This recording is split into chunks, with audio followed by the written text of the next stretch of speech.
ಜಾತಿ ಗಣತಿ ವರದಿ ಬಗ್ಗೆ ಚರ್ಚೆಗೆ ಒಕ್ಕಲಿಗ ಸಂಘ ತೀರ್ಮಾನ ಮಾಡಿದೆ. ಒಕ್ಕಲಿಗ ಸಂಘದ ಸ್ವಾಮೀಜಿಗಳು ನಾಯಕರ ಜೊತೆ ಚರ್ಚೆ ಅಂತೆ. ವರದಿ ಬಹಿರಂಗದ ಬಳಿಕ ಕಾನೂನು ಹೋರಾಟ ಮಾಡ್ತೀವಿ ಅಂತ ಬೆಂಗಳೂರಿನಲ್ಲಿ ಒಕ್ಕಲಿಗ ಸಂಘದ ಅಧ್ಯಕ್ಷ ಕೆಂಚಪ್ಪ ಗೌಡ ಅವರು ಹೇಳಿದ್ದಾರೆ.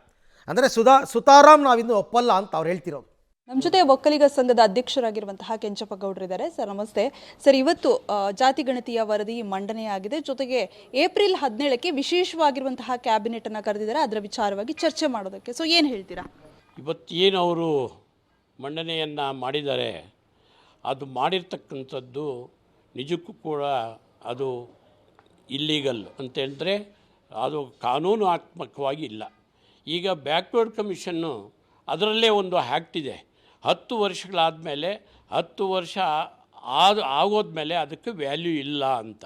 ಆದರೂ ಕೂಡ ಅದನ್ನು ಇದು ಈಗಾಗಲೇ 2014ರಲ್ಲಿ ಪ್ರಾರಂಭ ಮಾಡಿದ್ದು ಈಗ 10 ವರ್ಷ ಮೇಲೆ ಆಗಿರೋದ್ರಿಂದ ಅದಕ್ಕೆ ಕಾನೂನು ರೀತಿಯಲ್ಲಿ ಯಾವುದೇ ಅದಕ್ಕೆ ಒಂದು ಅಧಿಕಾರ ಇಲ್ಲ ಅದನ್ನು ಮಾಡೋದಕ್ಕೆ. ಯಾಕೆಂದರೆ ನಮ್ಮ ಮುಖ್ಯಮಂತ್ರಿಗಳು ಭಾಳ ಬುದ್ಧಿವಂತರು ಇದ್ದಾರೆ. ಈ ರಾಜ್ಯನ ಮುಖ್ಯಮಂತ್ರಿಯಾಗಿ ತುಂಬ ಕೆಲಸನೂ ಮಾಡಿದ್ದಾರೆ. ಅವರು ಕೂಡ ಇದನ್ನು ತಿಳ್ಕೊಂಡು ಮತ್ತೆ ಹೊಸದಾಗಿ ಒಂದು ಮಾಡಬೇಕು ಅಂತ ನಮ್ಮೆಲ್ಲರ ಒತ್ತಾಯ. ಆದರೆ ನಮ್ಮ ರಾಜ್ಯ ಒಕ್ಕಲಿಗರ ಸಂಘದಿಂದ ಮತ್ತು ನಮ್ಮ ಸಮಾಜದ ಪರವಾಗಿ ನಮ್ಮ ಜನಾಂಗದ ಪರವಾಗಿ ನಾನು ಕೇಳ್ಕೊಳೋದಿಷ್ಟೇ, ನೀವು ಮಾಡಿ. ಎಲ್ಲ ಜನಾಂಗದವರು ಕೂಡ ನಮ್ಮವರೇ, ನಾವು ಎಲ್ಲರೂ ಕೂಡ ನಮ್ಮ ಅಣ್ಣ ತಮ್ಮಂದರೆ, ಯಾರಿಗೂ ಅನ್ಯಾಯ ಆಗದಂತೆ ನೀವು ಜಾತಿ ಜನಗಣತಿ ಮಾಡಿ, ಹೊಸ್ದಾಗಿ ಮಾಡಿ. ಈಗ ಹೊಸ ಟೈಪಲ್ಲಿ ಡಾಟಾ ಒಂದು ಏನು ಕಂಪ್ಯೂಟರ್ ಯುಗ ಬಂದಿರೋದ್ರಿಂದ ಹೊಸ್ದಾಗಿ ಬೇಗ ಮಾಡಿ ಬೇಗನೆ ನೀವು ಅದನ್ನು ತಗೊಂಬಂದು ಯಾರು ಎಷ್ಟು ಜನಸಂಖ್ಯೆ ಇದೆ ಅಂತ ಗೊತ್ತಾಗ್ತದೆ.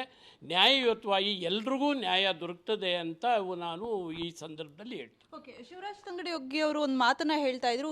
ಈಗ ಏನು ಕೆಲವೊಂದಿಷ್ಟು ಊಹಾಪೋಹಗಳಿದ್ದಾವೆ, ಇಷ್ಟು ಜನಸಂಖ್ಯೆನೋ ಅದೆಲ್ಲವೂ ಕೂಡ ಸುಳ್ಳು, ಅದು ಯಾವುದೂ ಲೀಕ್ ಆಗಿಲ್ಲ ಮಾಹಿತಿ ಅಂತ ಹೇಳ್ತಾ ಇದ್ದಾರೆ.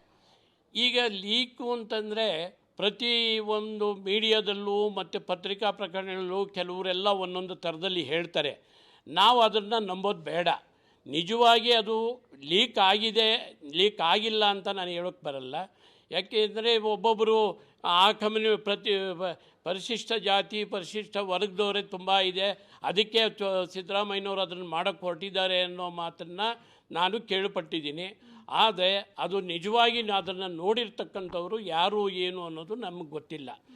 ಆದರೆ ಈಗ ನಾನು ಕೇಳೋದು, ಯಾವುದು ಹಿಂದೆ ಏನು ನಡುತ್ತೋ 2014ರಲ್ಲಿ ಜಾತಿ ಜನಗಣತಿ ಎಲ್ಲಿ ನಡುತ್ತೋ ಯಾರನ್ನಾದರೂ ನೀವು ಒಂದು ಸಮೀಕ್ಷೆ ಮಾಡಿ, ಒಂದು 4 ಏರಿಯಾದಲ್ಲಿ 4 ಹಳ್ಳಿಗೆ ಹೋಗ್ಬಿಟ್ಟು ನಿಮ್ಮ ಮನೆಗೆ ಬಂದಿದ್ರಾ, ನಿಮ್ಮ ಜಾತಿನ ಹೇಳಿದ್ದೀರಾ, ನೀವು ಯಾವ ಪಂಗಡಕ್ಕೆ ಸೇರಿದವರು ಅಂತ ಕೇಳಿ.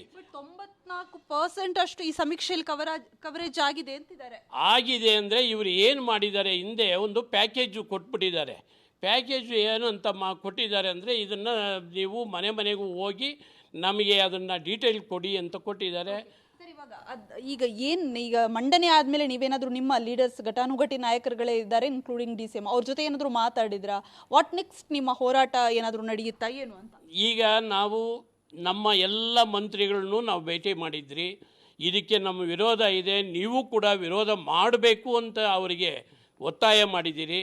ಅವರು ಕೂಡ ನಮಗೆ ಆಯಿತು ನಾವು ಮಾತಾಡ್ತೀರಿ, ಅದಕ್ಕೆ ನಾವು ಕೂಡ ವಿರೋಧ ವ್ಯಕ್ತಪಡಿಸ್ತೀರಿ ಅಂತ ಅವರು ಕೂಡ ನಮಗೆ ಆಶ್ವಾಸನೆ ಕೊಟ್ಟಿದ್ದಾರೆ. ಅದಕ್ಕೋಸ್ಕರ ನಾವು ಈಗ ನಮ್ಮ ಜನಾಂಗದ ಎಲ್ಲ ನಾಯಕರುಗಳು ಪಕ್ಷಾತೀತವಾಗಿ ಎಲ್ಲ ನಾಯಕರುಗಳನ್ನು ನಾವು ಭೇಟಿ ಮಾಡಿದ್ದೀರಿ, ಮತ್ತೆ ಭೇಟಿ ಮಾಡ್ತೀರಿ. ಇದಕ್ಕೆ ನಮ್ಮ ವಿರೋಧ ಇದೆ. ನಾವು ಇದನ್ನು ಕಾನೂನಾತ್ಮಕವಾಗಿ ಮತ್ತು ಪ್ರತಿಭಟನೆ ಮುಖಾಂತರ ನಾವು ಹೋರಾಟ ಮಾಡೋದಕ್ಕೆ ನಾವು ಸಿದ್ಧವಾಗಿದ್ದೀರಿ. ಈಗ ಸ್ಪೆಷಲ್ ಕ್ಯಾಬಿನೆಟ್ ಕರೆದಿದ್ದಾರೆ, ಏಪ್ರಿಲ್ 17ಕ್ಕೆ ಕರೆದಿದ್ದಾರೆ ಈ ವಿಚಾರ ಬಗ್ಗೆ ಚರ್ಚೆ ಮಾಡೋದಕ್ಕೆ. ಸೊ ಕಾನೂನಾತ್ಮಕ ಹೋರಾಟ ಅದಕ್ಕಿಂತ ಮುಂಚೆನೇ ಮಾಡ್ತೀರಾ ಅಥವಾ ಯಾವ ರೀತಿ? ಇಲ್ಲ, ಇದು ಹೊರಬಂದು ಇದರ ಒಂದು ಫಲಿತಾಂಶ ಏನು ಅಂತ ನಮಗೆ ಗೊತ್ತಾದ ಮೇಲೆ ನಾವು ಕಾನೂನಾತ್ಮಕವಾಗಿ ಹೋರಾಡ್ತೀರಿ. ಈಗ ಏನು ವರದಿನ ಅವರು ಬಿಡ್ತಾರೋ ಅದು ಇಲ್ಲೀಗಲ್ಲು. ಯಾಕೆ ಅಂದರೆ ಅದಕ್ಕೆ 10 ವರ್ಷ ಆದಮೇಲೆ ಆ್ಯಕ್ಟ್ ಪ್ರಕಾರ ಬ್ಯಾಕ್ವರ್ಡ್ ಕಮಿಷನ್ ಆಕ್ಟ್ ಪ್ರಕಾರ 10 ವರ್ಷಕ್ಕೊಮ್ಮೆ ನಾವು ಅದನ್ನು ರಿವ್ಯೂ ಮಾಡ್ತೀರಿ ಅಂತ ಒಂದು ಹಿಂದೆ ಒಂದು ಆರ್ಡರ್ ಆಗಿದೆ. ಅದರ ಪ್ರಕಾರ ಇದಕ್ಕೆ 10 ವರ್ಷ ಆಗೋಗಿರೋದ್ರಿಂದ ಇದು ಲ್ಯಾಪ್ಸ್ ಆಗಿದೆ ಅನ್ನೋದು. ನೀವು ಈ ಹಿಂದೆ ಲಿಂಗಾಯತ ಕಮ್ಯುನಿಟಿ ಜೊತೆಗೆ ಒಕ್ಕಲಿಗ ಕಮ್ಯುನಿಟಿ ಎರಡೂ ಜಂಟಿಯಾಗಿ ಸ್ವಾಮೀಜಿಗಳ ನೇತೃತ್ವದಲ್ಲಿ ಪ್ರತಿಭಟನೆಯನ್ನ ಮಾಡ್ತೀವಿ ಅಂತ ಈ ಹಿಂದೆ ಒಂದು ಸ್ಟೇಟ್ಮೆಂಟ್ ಅನ್ನು ಕೊಟ್ಟಿದ್ದೀವಿ. ಸೊ ಅದು ಮಾಡ್ತಾ ಇದ್ದೀರಾ ಏನು ಅಂತ ಒಂದ್ ವೇಳೆ ಜಾರಿ ಆದ್ರೆ? ಈಗೂ ಕೂಡ ನಾವು ಅದೇ ನಮ್ಮ ಸ್ವಾಮೀಜಿಗಳು ಮತ್ತು ನಮ್ಮ ಜನಾಂಗದ ಲೀಡ್ರುಗಳು ಮತ್ತು ಲಿಂಗಾಯತರ ಕಮ್ಯುನಿಟಿಯ ಎಲ್ಲ ಲೀಡ್ರುಗಳನ್ನ ನಾವು ಭೇಟಿ ಮಾಡಿ ನಾವು ಏನು ಮುಂದಿನ ನಮ್ಮ ಕಾರ್ಯಕ್ರಮ ಯಾವ ರೀತಿ ಆಯೋಜಿಸಬೇಕು, ಹಮ್ಮಿಕೋಬೇಕು, ಇದರ ವಿರುದ್ಧ ಯಾವ ರೀತಿ ಹೋರಾಟ ಮಾಡಬೇಕು ಅಂತೇಳಿ ನಾವು ಸಭೆಗಳು ಮಾಡಿ ನಾವು ತೀರ್ಮಾನ. ಯಾವಾಗ ಸಭೆಗಳನ್ನು ಮಾಡ್ತೀರಾ ಸರ್? ಈ ಕ್ಯಾಬಿನೆಟ್ ಮುಂಚಿತವಾಗಿ ನಾನು ನಮ್ಮ ಸ್ವಾಮೀಜಿಗಳು ಮತ್ತು ನಮ್ಮ ಜನಾಂಗದ ಮಂತ್ರಿಗಳು ಮತ್ತು ಏನು ಮುಖಂಡರುಗಳಿರ್ತಾರೋ ಅವ್ರನ್ನೆಲ್ಲ ಭೇಟಿ ಮಾಡಿ ತದನಂತರ ಇದನ್ನು ನಾನು ತಮಗೆ ತಿಳಿಸ್ತೀನಿ. ಇವತ್ತಿನ ನಡೆ ನಿಮಗೆ ಶಾಕಿಂಗ್ ಅಂತ ಅನಿಸ್ತಾ ಅಥವಾ ಎಕ್ಸ್ಪೆಕ್ಟೆಡ್? ನಿಜಕ್ಕೂ ಕೂಡ ಶಾಕಿಂಗೇ. ಯಾಕೆಂದರೆ ಇದ್ದಕ್ಕಿದ್ದಂಗೆ ನಿನ್ನೆ ಮಧ್ಯಾಹ್ನದಿಂದ ಈಚೆ ಈ ಒಂದು ವಿಷಯ ಈಚೆ ಬಂತು. ಏನು ಕಾರಣ ಇರ್ಬೋದು ಇದಕ್ಕೆ? ಏನು ಕಾರಣ ಅಂತಂದರೆ ನನಗೇನು ನಮ್ಮ ಸಿದ್ದರಾಮಯ್ಯನವರು ಮುಖ್ಯಮಂತ್ರಿಗಳು ಇದನ್ನು ಆತುರಾತುರವಾಗಿ ಯಾಕೆ ಈ ಥರ ತೀರ್ಮಾನ ತೊಗೊಂಡ್ರು, ಇವತ್ತಿನ ಕ್ಯಾಬಿನೆಟ್ಗೆ ಯಾಕೆ ಬಂತು ಅನ್ನೋದು ಏನೋ ಒಂದು ಸಂಶಯ. ಏನು ಅಂದರೆ ನೀವು ಆವಾಗಲೇ ಕೇಳ್ದಂಗೆ ಈಗ ಪರಿಶಿಷ್ಟ ಜಾತಿ ಮತ್ತು ಪಂಗಡಗಳದ್ದು ಏನಾದರೂ ವರದಿ ಅವ್ರು ನೋಡಿ ಅದು ಹೆಚ್ಚಿಗೆ ಇದೆಯೋ ಅದಕ್ಕೋಸ್ಕರ ಇದನ್ನು ಬಿಡುಗಡೆ ಮಾಡಿಸ್ಬಿಡೋಣ ಅನ್ನೋ ಒಂದು ಏನಾದರೂ ಒಂದು ಮನಸ್ಸಲ್ಲಿ ಇಟ್ಕೊಂಡಿರ್ಬೋದು ಅಂತ ಅನಿಸ್ತು. ಏನು ಲಾಭ ಅದರಿಂದ ವೈಯಕ್ತಿಕವಾಗಿ ಅವರಿಗೆ ವೈಯಕ್ತಿಕ ಲಾಭ ಅಂತಂದರೆ ರಾಜಕೀಯ. ಇದು ನಾವು ಏನು ಹೇಳಬಾರ್ದು. ಈಗ ಅದನ್ನು ಮಾಡೋದ್ರಿಂದ ಏನು ಉಪಯೋಗ ಇದೆ ಅನ್ನೋದನ್ನು ಕೂಡ ನಾವು ಯೋಚನೆ ಮಾಡಬೇಕಲ್ಲ. ಏನಕ್ಕೋಸ್ಕರ ಈಗ ಆತುರಾತುರವಾಗಿ ಈ ಥರ ಮಾಡ್ತಾಯಿದ್ದಾರೆ? ಕಾನೂನನ್ನು ಬಿಟ್ಟು ಕಾನೂನಾತ್ಮಕವಾಗಿ ಇದು ಈ ಅವೈವೈಜ್ಞಾನಿಕವಾಗಿ ಇದನ್ನು ಮಾಡಿರ್ತಕ್ಕಂಥದ್ದು ಇದು. ಯಾಕೆಂದರೆ ಎಲ್ಲೂ ಹೋಗಿ ಯಾರನ್ನೂ ಕೇಳಿ ಇದನ್ನು ಮಾಡಿಲ್ಲ. ಎಲ್ಲ ವಿದ್ಯಾರ್ಥಿಗಳನ್ನ ಬಿಟ್ಟು ಅವ್ರು ಏನು ಬರ್ಕೊಂಬಂದು ಕೊಟ್ಟಿದ್ದಾರೋ ಅದನ್ನು ಇದನ್ನು ನಾವು CM ಅವ್ರನ್ನೂ ಸಾಧ್ಯವಾದರೆ ಭೇಟಿ ಮಾಡ್ತೀರಿ. ಯಾವತ್ತು ಭೇಟಿ ಮಾಡ್ತೀರಾ? ಇನ್ನು ನಾವೇನು ತೀರ್ಮಾನ ತೊಗೊಂಡಿಲ್ಲ. ಇದು ಈಗ ತಾನೇ ಬಂದಿರತಕ್ಕಂಥ ವಿಷಯ. ಅದನ್ನು ಇದಿಷ್ಟು ಒಕ್ಕಲಿಗ ಸಂಘದ ಅಧ್ಯಕ್ಷರ ಮಾತು. ಕ್ಯಾಮ್ರಾ ಪರ್ಸನ್ ಪರಮೇಶ್ ಜೊತೆ ಪವಿತ್ರ ಕಟ್ತಲ, ಪಬ್ಲಿಕ್ ಟಿವಿ, ಬೆಂಗಳೂರು.